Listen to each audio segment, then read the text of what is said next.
Which, can you believe it? It's the Boston Fleet! Jaws dropped. Oh my god. Did not see this coming. No. Did not see this coming. Right. So, brace yourselves, kids. You're not going to believe this. So, the Fleet have currently played 14 games. That is good for 30 points! 30 points! With a record of 8-2-2-2. Scored 34 goals, conceded 23. That's not the lowest, is it? No. The Big Trois have got the lowest. Oh, yeah. Close. It's just 2 more than Montreal conceded. Yeah, did we cover that on Montreal's? I don't know. Okay, well, if we didn't, then there you go. Yeah. So the Fleet. It's interesting how the Fleet are currently the league leaders, but they've not scored the most and not conceded the least. Where do we start? Oh, I know where we start. All three of us, all three of us need to look at the camera and apologise to Chris Sparr. I'll go first. Sorry, Chris. Sorry. Salute, I don't believe continue with Wales! I'm sorry! Thank you! Yeah, because let's face it, we pretty much all wrote him off. Well, we also slapped him off back when he got hired in the summer, but he kind of turned it around for me going into the season when he did the coaches interviews that they all did on Drops and Jails and the Ruts to the start of the season, and then somehow he managed to turn this team around from being a team that missed out the Pearl Flash on a tiebreaker to league leaders and highly likely to be league champions, and also highly tipped to now win the World Cup. How did that happen? Well, obviously, we need to remind the boys and girls the big reason why we were not fans of this hiring back in the summer. He has, before the start of the season, he had no prior experience coaching women's hockey, and he also had no head coach experience, full stop. No. His last job was an assistant coach to the Anaheim Ducks NHL affiliates, the San Diego Gulls. So I technically, when this hire was made, like how I recognised when we had our general manager hiring last season, and I recognised that, I technically could have recognised him, because obviously the Gulls, they're quite a huge fall in my Barracuda side in the Pacific Division, but I did recognise him. But then again, I can just about name my Barracuda's head coaching team, so there you go. And we just didn't really have much confidence in him, and this was the person we were going to watch off the 3 signings that were made on the bench last from the respective teams that had that. But wow. And of course, it was always going to be tough for him, having to take over from Courtney Kester, who of course did leave to go and take up Vancouver GM's Cara. Old job in Princeton, He always knew it was going to be hard to try, follow in her footsteps, getting how well she did for the team. I mean, we couldn't sing our praises high enough. And yet, wow. It's just... And what I think is really incredible is how, literally, because the Fleet is now splitting their games of Massachusetts between Songer Centre and Gallus Arena. They have not lost in Massachusetts yet. No. In fact, Boston's only 2 home losses have come on the takeover tour. Yes. They were the home team against Ottawa and Halifax, and they were the home team against Vancouver and Detroit, and lost both those games. So Boston's not lost yet in Massachusetts, whereas Montreal and Vancouver, who were the other 2 unstoppable teams on home ice, have lost in their respective markets. Yes.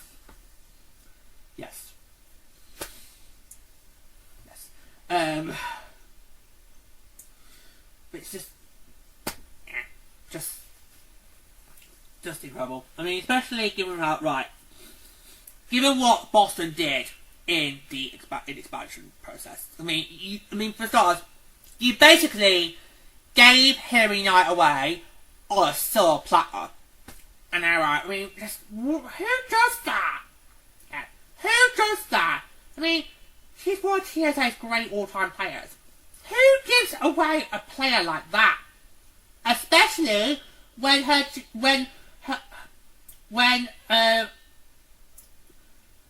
the GM of Seattle was the assistant GM with Boston. When we all start coming, I mean, oh no. Here we go.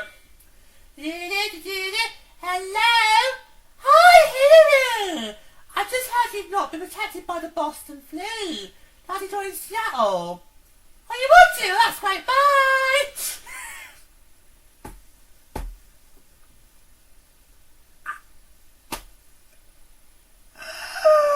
Lady, that was inappropriate back to the summer. It's still inappropriate now. What is that? Was their funeral? And I'll wear green if I want to. Oh, that's the irony. She ended up being still in a green jersey. This is more of a macchia green. Yeah. Terry, can you tell that's thunder or flute? Oh god, I love how the PHL we actually tell you what shade of that colour it is. As if we are literally decorators ourselves. Yeah, but obviously, you know, with what Boston lost the expansion process, Harry Knight, which they basically gave away the silver platter. They also lost Hannah Bilker, also to Seattle. You know, but I think what's interesting, I think this might contribute to why Boston's done so well, is, okay, they lost heavy in the expansion draft, more than anyone, and in all 6 years I window, okay?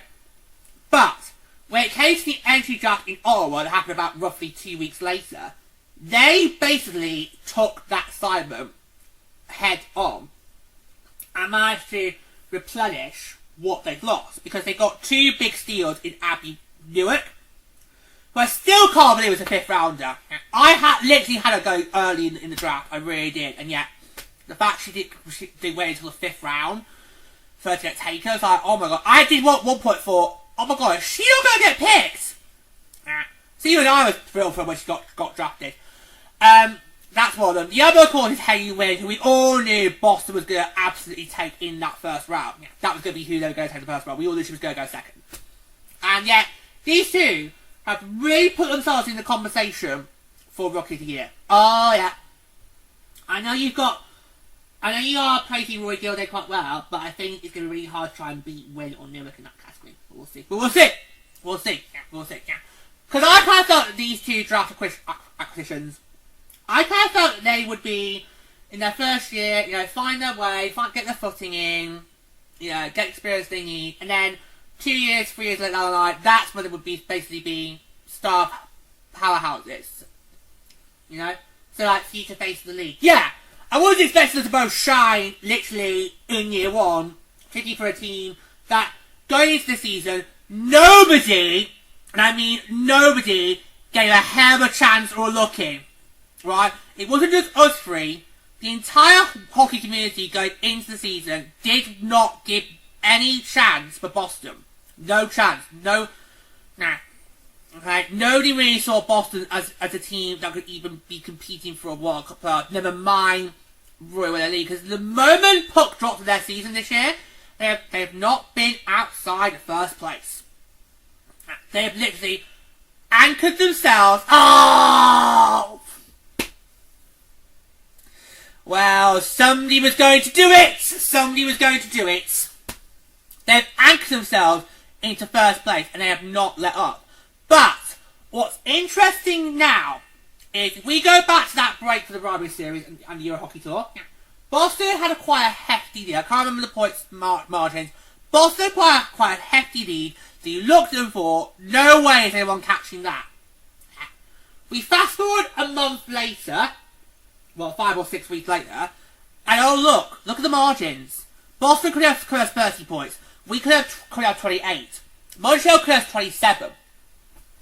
So, if Boston fans have already started opening the champagne bottles and being all Formula 1, be like, yay! Maybe no. Put them back in the fridge, yeah. Put the champagne on ice, guys. Put the champagne on ice, boys and girls. Just keep the champagne on ice for another couple of months, okay? Just keep the champagne on ice, guys. Alright? Because all we would need in our first game back is just one regulation win and we've overtaken them. Wasn't there talk we could have done it with Grace Break? No. There was a chance that we could have tied on them with points, but I think the regulation type wins tiebreak would have worked in their favour.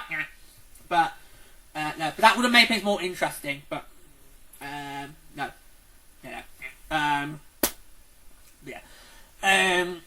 So do we think that Boston could be threatened?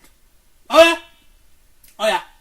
I hope that this limit break is going to give them the way of calling in that actually you are not as untouchable as you think you are, and if you really want to have the best possibility to set yourselves up on a run to the World Cup, like we always teams capable of, then you need to basically play smart. I think one of the big contributions apart from the rookies is also the goaltending. Oh yeah. You've already locked in her gong, George. Just like how you've already locked in K-pop's Oscar. What are their Oscars? I'm fairly confident that Huntrix are taking home that Oscar for Best Original Song. Best Animated Feature, I'm not too confident because obviously Zootopia 2 is also in that category. But yeah, but when it comes to Aerin Frankel, I basically have already locked in her gong for awards season, whether that will be in June, because she has just been on a tear, and we know how well she is. We know how good she is on a netminder. I mean, if she has kind of Milan play like she's played for Boston so far, then I think the goal is pretty much ours for the taking. It's in the bag. Like that Oscar for Huntrix. I still can't believe we're actually going to be in the States when the Oscars are happening. I know! It's the same day as the Take 'Em and Talk Game in Denver! Small war, eh, kids? What were the chances of that? What were the chances of that, boys and girls? 500 to 1!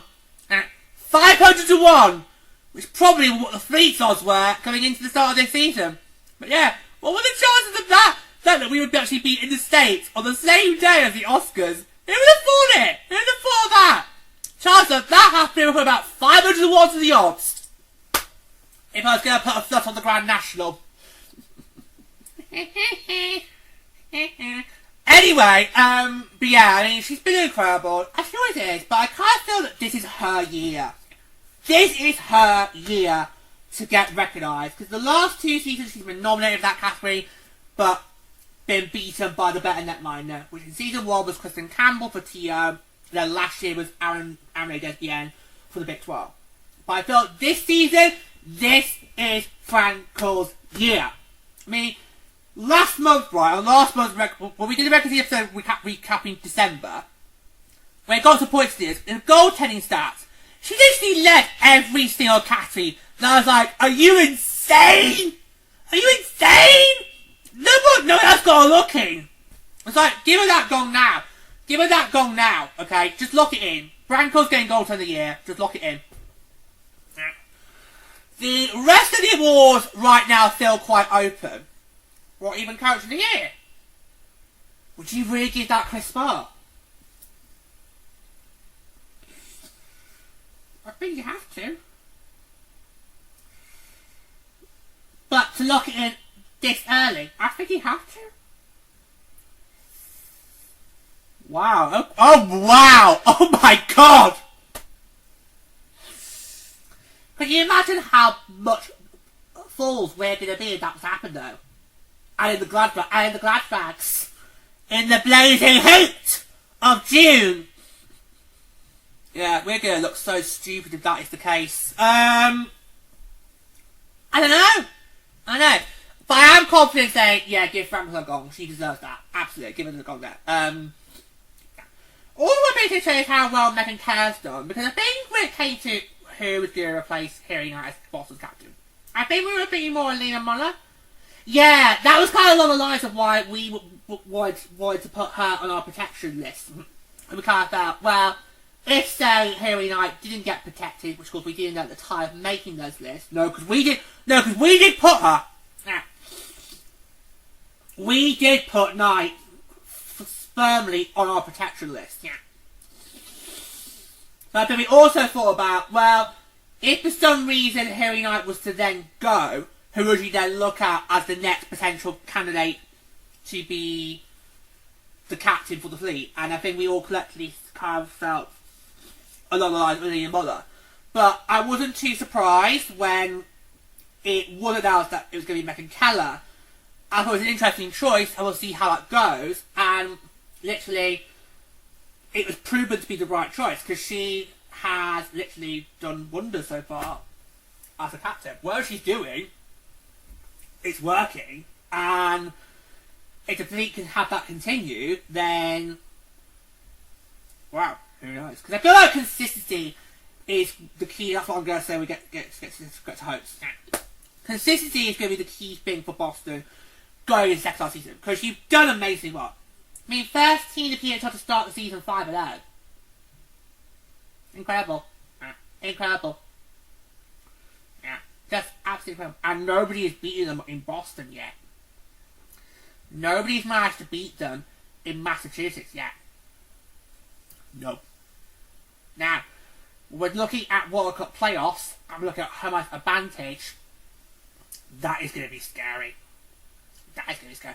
I think whoever gets Boston in the playoffs will be very lucky if they can come away with a split.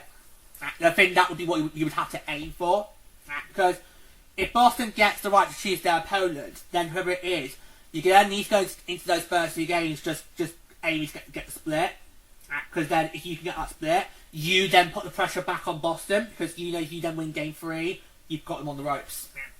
You've got them on the ropes. So I think whoever does play Boston in the playoffs, you need to think about getting that split result so you can have that confidence boost going back to your barn for game 3. Hopefully it won't be us. Hopefully it won't be us. Or would they dare? Would they dare? I don't know. I know who they won't take. I know who they won't take right now, and that's Ottawa, because Ottawa have done brilliant so well. The Chargers have managed to get 2 wins under their belts over the fleet, both in shootouts. And of course, one of them was, of course, the second game in Halifax. So I know full well, if I was Boston right now, I would not want to choose the Charge. I think it would more like would be between the Sours and the Big 12 I would choose. Yeah. In that scenario, I would say go pick Sirens and try and capitalise on their lack of playoff experience. That's what I would do. That's what I would do. I would go that route. Yeah. I'd go that route. Yeah. That would be what I would do. Yeah. But oh my god, I mean, the fact they haven't lost in Massachusetts is crazy. Especially how they've got in the second half. They've also got the neutral site game in TD Garden coming up. Yeah. I've lost track of which of those two happens first. It's MSG first, right? Yeah. Because we've also got games ourselves that night as well beforehand, so that's probably why you guys got it. Yeah, but no, it's MSG is first. That's Easter Saturday, and then the week after, which is our Pride night, that is when TD Garden. Yeah. So the Sirens MSG game goes first, and then the week after it will be the Fleet's game at TD Garden. And of course, Gear's joining us for that one. He is, yes. Scoopy's Scoopy's joining us for that game, and I will see if I'll talk to him about when we next see him. Yeah. I'll see if he wants to come on the podcast. Do what? Or a recap? No, not a recap. It would be to get his thoughts on watching a PHL game. Because while we Spice Goofy have to stay in the room with us, they don't really engage with the broadcast. Yeah. So I'd love to maybe get him to maybe come on and talk what it's like as somebody who's not involved with the league, what it's like watching it. So I will talk to him about that when we next see him. I will talk to him about that, and we'll see if we can get to come on. If not, it's fine. But yeah. So can the Fleet go undefeated in all rounds they play in this year in Massachusetts? We'll see. We'll see. Feels like that at the moment. Because I've been right, I described it earlier. Fleet right now in Boston are just invincible. No one's come close to getting a win out of them in any games where it might be Somerset or Gallus. That would be the key thing going forward. Yeah, and also I think there's something else we haven't really talked about, and that is how they've been a very well disciplined team. Oh, of course, yeah. They've been a very well disciplined team. It's been very hard for teams to draw parities against Boston, and I think that's really going to help the Fleet going forward. But at the same time, it also means your parity kill hasn't been tested. Yeah, hasn't had that much in terms of a test. And when you get to the playoffs, and you're trying to think about what all the things that could potentially cost you a series win, parity kill could be that thing. Right? Because Boston hasn't taken that many parities, they've not had that much practice on the parity kill, whereas other teams have, especially as discipline. I want to, George, do a burst on that. Alright, it's the list. We've got a lot of ideas for burst episodes. For after the limit break, which we will get to. So he's got some, I've got some, and you've not got one. I know what you want to do, because obviously, yeah, you've been really concerned about the discipline towards particularly in the final minute of play. We've had a lot of very last minute penalties get awarded, so I'm going to be very nervous about that happening when we're on our trip. Yeah, because the discipline hasn't been as good, so that's what I want to talk about when we get. Yeah, we can do that. Maybe that could be something for after the end of the season, because one of my first episode ideas is for end of season thing. So if we can move that then, yeah, there we go. I'll definitely be bringing it up in the headlines though to watch out for in the second half. Okay, fair dues. On the next, yeah, because that's what we're going to be doing on the next regular season episode. We're going to be discussing some storylines that we could be seeing or to look out for in the second half of the PSL season. Yeah, it's a very good point there, yeah, because Boston's petticoat hasn't really that much opportunity to really be effective. So that could be, if we're trying to think of what could be Boston's weakness, it could be that. And then, yeah, it's good you're keeping your players out of the box, but at the same time, you kind of need that practice on the petticoat, especially as in the league.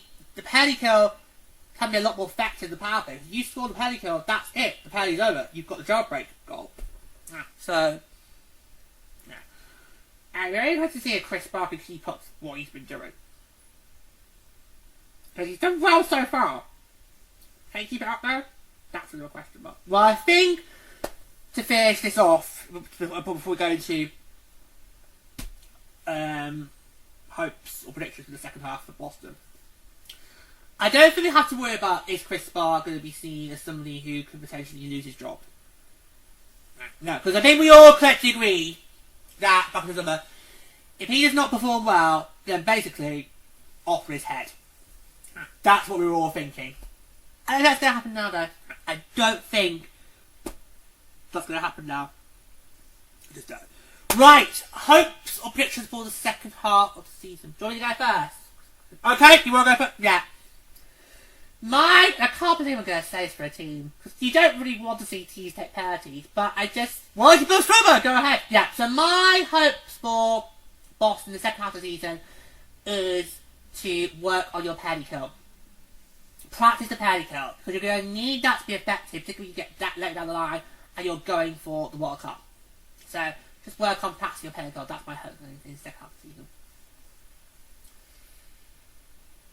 Really you're going to struggle now, George. No, I've got my consistency. Alright, can you go? Alright, okay. My hopes for Boston in the second half is consistency. Because you literally take us all by surprise. You literally, in the words of Hamilton, blow us all away. So you've done those sort of references for New York? Technically, yes! But haven't we been that blown away by the sirens? I mean, yes, you're on a playoff spot right now, but I don't think it's that well secure. But yes, good point, my friend, good point. Good point! Well, at least you got quite a musical from the right coast. Lady, I can't quote Chicago because none of us saw this coming. But I do not want him to go Mr. Cellophane. Oh yeah, don't. Don't.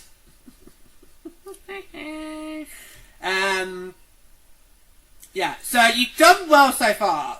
I just want to see can you keep this up, because we have seen before in the PHR where a team goes into an international break as a top contender for the league title, and they come out of that championship break and then they falter. Yeah, but that's happened to us in season 1. In season 1, going into the World Championships, we were high up there, league contenders, and then what happened after that World Championship break? We just scraped through. No. So that's why I feel Boston, my hopes there is consistency, because really, this is a team that actually should be seen as a heavy favourites with the World Cup. So let's see if they can keep that consistency going up. Right, over to you, Plo. What's it going to be? I know, tricky, isn't it, for a team that's done lots of good things so far, but try and get one thing if you can. Anything you like.